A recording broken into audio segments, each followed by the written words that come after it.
করে বর্ষার সময় ভেজা হাতে কেউ বিদ্যুতের খুঁটিতে হাত দেবেন না, বা ঝড় বৃষ্টি চলাকালীন গাছের তলায় দাঁড়াবেন না, এবং সিএসসিকেও অ্যালার্ট করতে হবে, বিদ্যুৎ দপ্তরকে অ্যালার্ট করতে হবে যাতে কোনো ইনসিডেন্ট না হয়, অ্যাক্সিডেন্ট না হয়, তার পরিপূর্ণ মনিটরিং করতে হবে। মনিটরিং চলবে এখন। স্বাস্থ্য দপ্তরকে পর্যাপ্ত পরিমাণে ডায়রিয়ার মেডিসিন, সাপে কাটার মেডিসিন, জ্বরের মেডিসিন, বৃষ্টিতে ভিজলে ইনফ্লুয়েঞ্জা হয়, যাতে কোনো রকম কোনো অসুস্থ মানুষ না হয় সেদিকটা দেখতে। ডিজাস্টার ডিপার্টমেন্টকে বলবো, একটা টার্পোলিন দিয়ে দিলাম 25 জন বাড়িতে লোক, এটা না দেখে, টার্পোলিনের অভাব না দেখে, বা এক্ষুনি প্রয়োজন করে বেশি টার্পোলিনের অর্ডার দেওয়া সুস্বাস্থ্যকর নয়। যতটা প্রয়োজন, দেখুন ডিএমদের কাছে যে জেলাগুলো বিশেষ করে বন্যা প্লাবিত হয়, জল প্লাবিত হয়, সেই জেলাগুলোতে যেন পর্যাপ্ত পরিমাণে টার্পোলিন, জামা কাপড়, ফুড, মেডিসিন, জল, পানীয় জল ইত্যাদি থাকে, তার ব্যবস্থা করা। কারণ পুকুরগুলো এই সময় জল ভরে যায়, ওই জল ফেলে ডায়রিয়া হয়। পিএইচি থেকেও না সব জায়গায় দরকার হলে ওয়াটার ভ্যান টাইপ যেটা রেখে জল পড়ে, সেই সমস্তগুলোর ব্যবস্থা করতে হবে।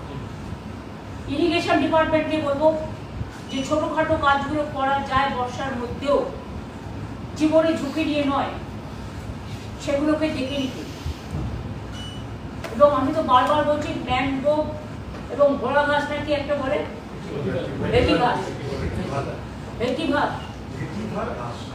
ভেটিভার গাছ, এই দুটোতে কিন্তু নদী ভাঙন অনেকটা হয়। আমরা 5 কোটির ওপর ম্যানগ্রোভ অলরেডি লাগিয়েছি, কিন্তু ভেটিভার গাছটাও লাগানো উচিত, যাতে বিশেষ করে এই সমস্ত জলগুলো, অবশ্য এই যা জলের স্রোত, একে আটকানো খুব মুশকিল। ঘাটাল মাস্টার প্ল্যান যতদিন কমপ্লিট না হচ্ছে, কিছু কিছু কাজ শুরু হয়েছে, কিন্তু আশা করি 2 বছরের মধ্যে কাজটা এমার্জেন্সি ভিত্তিতে করে দিলে অনেকগুলো লক্ষ মানুষ অনেকটাই উপকার পাবেন। এছাড়াও আমরা 5.5 লক্ষ জল ধরো পুকুর কেটেছি, 500 চেক ড্যাম করে দিয়েছি, এবং লোয়ার দামোদর বেসিন যে প্রজেক্ট আমাদের, তাতেও ওয়ার্ল্ড ব্যাংকে, তাতেও আমরা প্রায় 2,500 কোটি টাকার প্রজেক্ট করেছি, যার ফলে কিছু সুইচ গেট, যার ফলে কিছু এলাকা উঁচু করা, এবং যার ফলে কিছু আরও কিছু কাজ করা হয়েছে, যাতে যে জলটা আরও বেশি করে হতে পারত সেটা অন্তত কিছুটা কমেছে। কিন্তু যেহেতু এবারে জলটা বেশি ছাড়ছে, সেহেতু আমি বলবো এখন থেকে ফরেস্ট ডিপার্টমেন্টের কাজ হচ্ছে। এখন তো পিডব্লিউডি কাজ করতে পারে না বর্ষার জন্য, এখন তো অন্য ডিপার্টমেন্টও যারা মেটেরিয়াল মানে বিশেষ করে ইনফ্রাস্ট্রাকচারের কাজ করে এই সময়টা করতে পারে না, কিন্তু ফরেস্ট ডিপার্টমেন্ট এই সময়টা গাছ লাগাতে পারে, গাছের কাজটা করতে পারে, তারা আরও বেশি করে যেন করে এই এলাকাগুলো বিশেষ করে দেখে নিই। মেদিনীপুর ওয়েস্ট, বিশেষ করে ঘাটাল ব্লক, কেশপুর ব্লক, ওখানে ঘাটালের পাশেই চন্দ্রকোনা আছে, হুগলি এবং মিদনাপুর পশ্চিমের মাঝামাঝি, একদিকে খানাকুল, একদিকে গোঘাট, একদিকে জয়রামবাটি কামারপুকুর, অন্যদিকে চন্দ্রকোনা, ঘাটাল তার পাশে কেশপুর, মেদিনীপুর থেকে মানে মেদিনীপুরের দিকে যেতে, প্লাস পাঁশকুড়া ইস্ট, ওটা মেদিনীপুর ইস্ট ডিস্ট্রিক্টে পড়ে,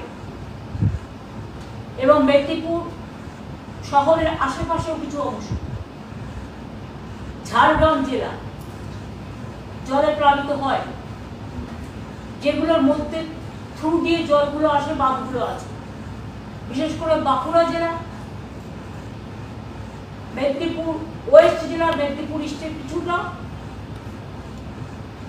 Bankura maximum, Medinipur West maximum, Jhargram maximum, Howrah Uluberia sub division,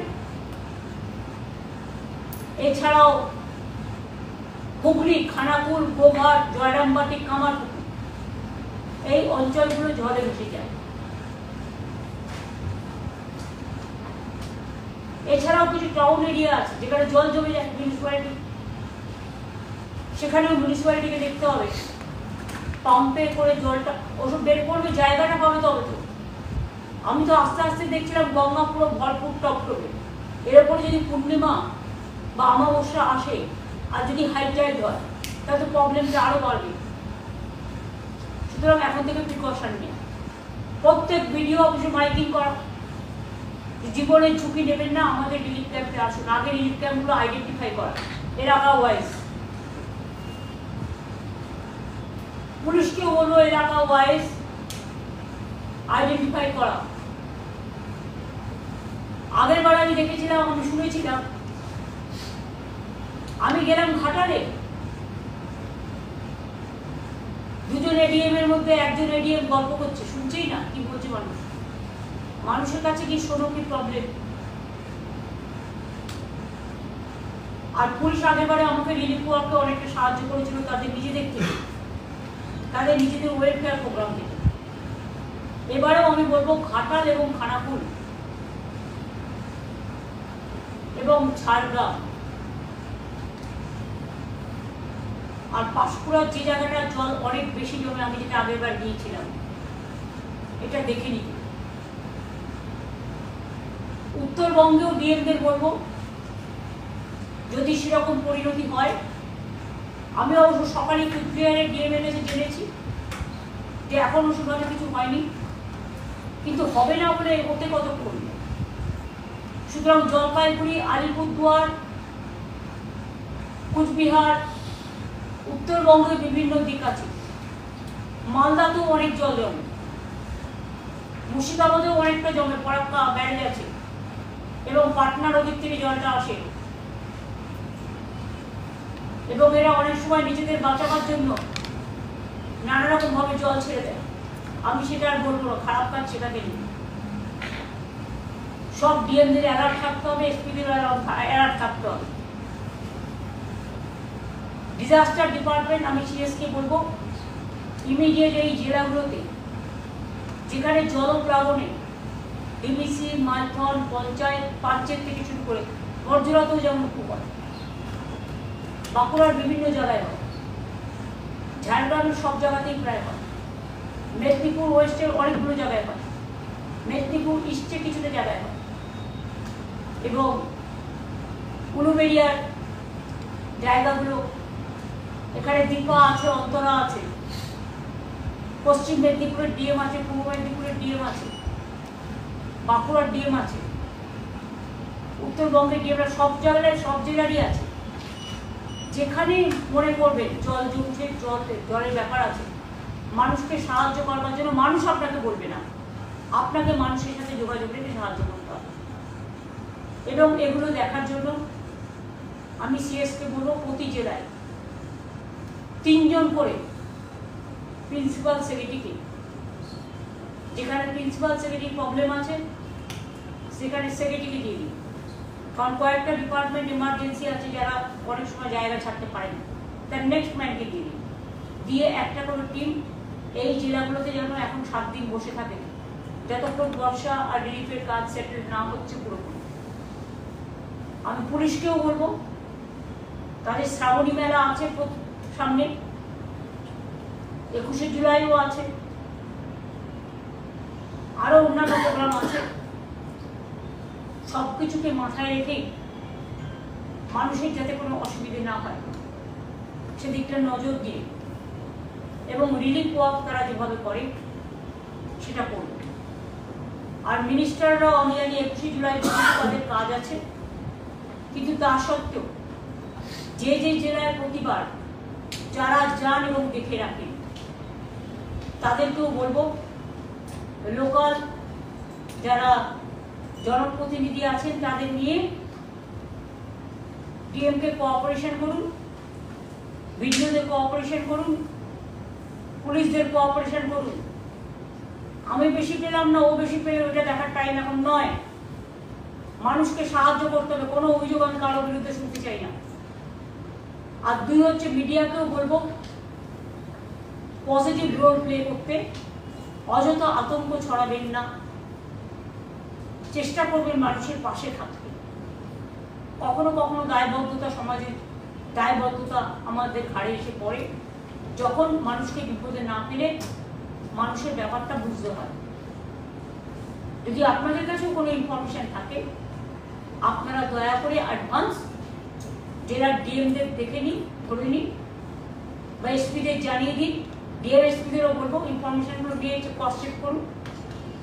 আমাদের এখানেও সরাসরি মুখ্যমন্ত্রী যে পোর্টাল আছে সেখানেও আপনারা জানাতে পারেন, রেগুলার একটা বলো মনিটরিং করতে।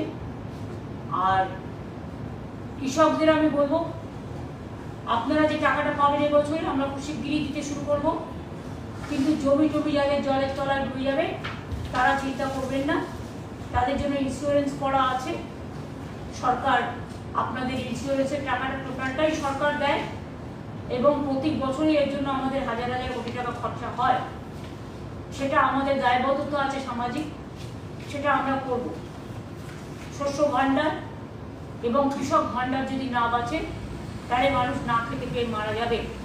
কারণ বাংলা হচ্ছে ধনধান্যে পুষ্পে ভরা আমাদের এই বসুন্ধরা, শস্য সাফলা বাংলা। একদিকে যেমন বর্ষায় জল জমে ক্ষতি হয়, অন্যদিকে এই জন্য কিন্তু কৃষকরা লাভও পায়। তার কারণ হচ্ছে এই জন্য ধান্য উৎপাদনে আমরা এবছর প্রথম হয়েছিলাম ইন্ডিয়াতে। এই কৃতিত্ব কৃষকদের, এই গৌরব কৃষকদের। আপনারা ভালো থাকুন, আপনাদের পাশে সবসময় সরকার আছে। এছাড়াও আমরা সেন্ট্রাল গভর্নমেন্ট বন্ধ করে দিলেও আমরা বাংলার বাড়ির টাকা 12 লক্ষ অলরেডি দিয়ে দিয়েছি, আর 16 লক্ষ পেয়ে যাবে। একটা ফেজ এখন দেওয়া হচ্ছে, ডিসেম্বরে দেওয়া হচ্ছে, আর একটা ফেজ মে মাসে পেয়ে যাবে। তাহলে 28 লক্ষ মাটির বাড়ি আমরা করে দিচ্ছি। আগে প্রায় 47 লক্ষর মতো করা হয়েছে। এই 28 লক্ষ পুরো আমাদের টাকা, আগের বাড়িগুলোতেও আমাদের শেয়ার আছে, এবং যেটুকু বাকি থাকবে আগামী দিন ফেজ ওয়াইজে আমরা করে দেবো সবটাই। কিন্তু মনে রাখবেন, সংখ্যাটা খুব বেশি হওয়ার জন্য চিন্তা করার কোনো কারণ নেই। আমরা 3-4 বছরের মধ্যে সবারটাই কমপ্লিট করে দিতে পারবো বলে আমার আশা, আমার প্রত্যাশা। এবছর যদি আমরা 28 লক্ষ দিতে পারি, তাহলে নেক্সট ইয়ারে আমরা নিশ্চয়ই আরও কয়েক লক্ষ যাদেরটা করে থাকবে তাদেরও আমরা করব। চিন্তা করার কোনো অবকাশ নেই।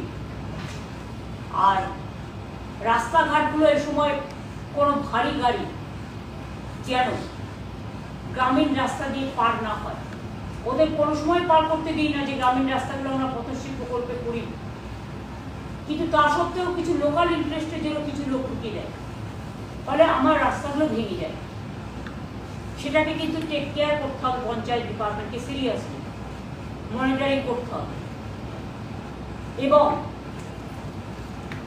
যদি কোথাও কোনো অভিযোগ আসে সেটা পঞ্চায়েত ডিপার্টমেন্টকে হ্যান্ডেল করতে হবে, পুলিশকেও হ্যান্ডেল করতে হবে খুব ভালোভাবে। স্কুল কলেজ যদি কোথাও ডুবে থাকে, সেখানে দরকার হলে যেখানে হয়তো রিলিফের দেবার জায়গা নেই, স্কুলেই রাখতে বাধ্য হবে, তখন কিছু দিনের জন্য স্কুলের ক্লাসগুলো টিচাররা পরে করে দেবে বা অনলাইনে করে নিতে পারে। কিন্তু অনলাইনে তো সবার অ্যাডভান্টেজ নেই। এটা ক্লাস 9-10 ক্লাস 11-12 হতে পারে, কারণ আমরা তখন তাদের স্মার্টফোন, কিন্তু অন্য জায়গায় তো স্মার্টফোনটা দেওয়া হয় না। সুতরাং তারা কোর্সটা যাতে পরে কমপ্লিট করতে পারে, যখনই কোনো দুর্যোগ বা কোনো দুরারোগ হয় তখন কিন্তু আমাদের মিলেমিশেই কাজটা করতে হয়। কাজে সবাইকেই অনুরোধ করব সম্পূর্ণভাবে সহযোগিতা করবার জন্য। খাদ্যের অভাব যাতে না হয়, রিলিফ ক্যাম্পগুলোতে সেলফ হেল্প গ্রুপে কাজে লাগিয়ে কমন কিচেন তৈরি করে যারা ক্যাম্পগুলোতে থাকবে তাদের খাবার সাপ্লাই করতে হবে। ড্রাই ফুডও রাখতে হবে, শিশু ফুডও, বেবি ফুডও রাখতে হবে। বেবিদের মেডিসিনও যেমন রাখতে হবে, ওআরএস যেমন রাখতে হবে, ওষুধপত্রগুলো, এটা হেলথ ডিপার্টমেন্টের কাজ। এটা করবে ফুড ডিপার্টমেন্টের যা কাজ আছে, ফুড সেক্রেটারি এখানে প্রেজেন্ট নেই, ফুড ডিপার্টমেন্টকেও বলে দিতে হবে।